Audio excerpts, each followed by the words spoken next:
எல்லாருக்கும் வணக்கம். இன்னைக்கு பச்சை சுண்டைக்காவை பயன்படுத்தி ஒரு சூப்பரான புளிக்குழம்பு எப்படி செய்கிறதுன்னு பார்க்கலாம். அதுக்கு சுண்டைக்காவை அந்த மாதிரி காம்பெல்லாம் க்ளீன் பண்ணி எடுத்துக்கோங்க. ஃபஸ்ட்டு காம்பை க்ளீன் பண்ண உடனே இந்த மாதிரி தனித்தனியாக வந்துடும். அதை ஃபஸ்ட்டு அலசிட்டு ஒரு கவரில் அதை அப்படியே போட்டுட்டு அதை கவர் பண்ணிவிட்டு ஒரு ஏதாவது ஒரு இடிக்கிறது, நான் இடிக்கிற கல் இருக்கு இல்லையா, அதை வச்சுருக்கேன். அதை வச்சு நல்லா இந்த மாதிரி லைட்டாக தட்டுங்க, ரொம்ப நசிக்கிறாதீங்க.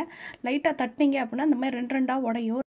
உடச்சதை மறுபடியும் தண்ணியில் போட்டு அலசினீங்கன்னா கொஞ்சம் சீடெல்லாம் கொஞ்சம் வெளியே வந்துடும். இதை முழுசாக அப்படியே போடும்போது ரொம்பவே கசப்பாக இருக்கும். நடுவில் அந்த உப்பு காரம்லாம் இறங்காது. அதனால தான் இந்த மாதிரி தட்டி சேர்த்துக்கிறோம். இப்போ அடுப்பில் கடாயில் கொஞ்சமாக ஆயில் ஊற்றிட்டு கொஞ்சம் வர கொத்தமல்லி, மிளகு, சீரகம், கொஞ்சம் துவரம்பருப்பு இது எல்லாத்தையும் சேர்த்து அந்த எண்ணெயிலே போட்டு நல்லா வறுத்து எடுத்துக்கிறேன். அதோட கருவேப்பிலை, கொஞ்சமாக அரிசி, ஒரு 4 பல் பூண்டு, இந்த காரத்துக்கு தகுந்தாப்பில் காஞ்ச மிளகா இது எல்லாத்தையும் சேர்த்து நல்லா ஒட்டுக்காக போட்டு நல்லா வறுத்து எடுத்துருங்க. மிளகு நல்லா வெடித்து வர்ற அளவுக்கு நீங்கள் நல்லா வறுத்துக்கணும். அரிசியெல்லாம் நல்லா பொரிஞ்சு வந்துடணும்.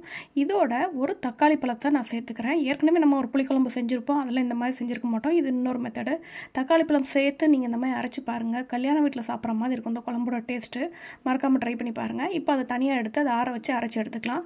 அதுக்கப்புறமா திருப்பி அதே கடாயில் கொஞ்சமாக எண்ணெய் விட்டு கொஞ்சம் சின்ன வெங்காயமும் கொஞ்சம் தேங்காவையும் இந்த மாதிரி நல்லா வதக்கி எடுத்துகிட்டு இதையும் ஆற வச்சு தனியாக அரைச்சி எடுத்துக்கோங்க. இப்போ மறுபடியும் எண்ணெய் ஊற்றிட்டு கடுகு, உளுந்தம்பருப்பு, அப்புறமா கொஞ்சமாக வெந்தயம் இது எல்லாத்தையும் சேர்த்து நீங்கள் நல்லா வெடிக்க விட்ருங்க.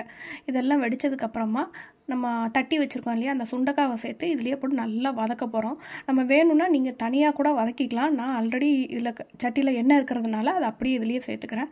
இது நல்ல கலர் மாறி ஒரு மாதிரி ஒரு ஒயிட்டாக ஒரு கலர் வரும். அந்த அளவுக்கு நீங்கள் நல்லா வதக்கிக்கோங்க.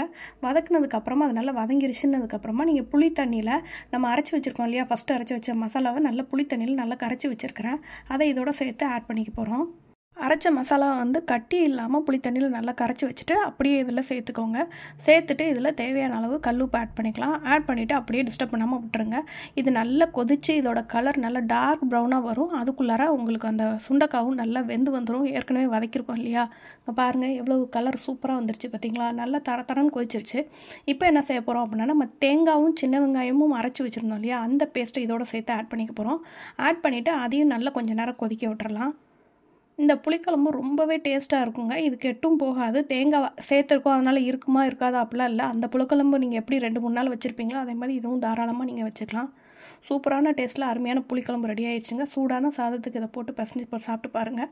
சுண்டைக்காவை எப்படியாவது நம்ம உடம்புல சேர்த்துக்கணும். இது ஒரு நல்ல ஆப்ஷன் சுண்டைக்காய் சேர்த்துக்கிறதுக்கு. ட்ரை பண்ணி பாருங்கள். தேங்க்ஸ் ஃபார் வாட்சிங்.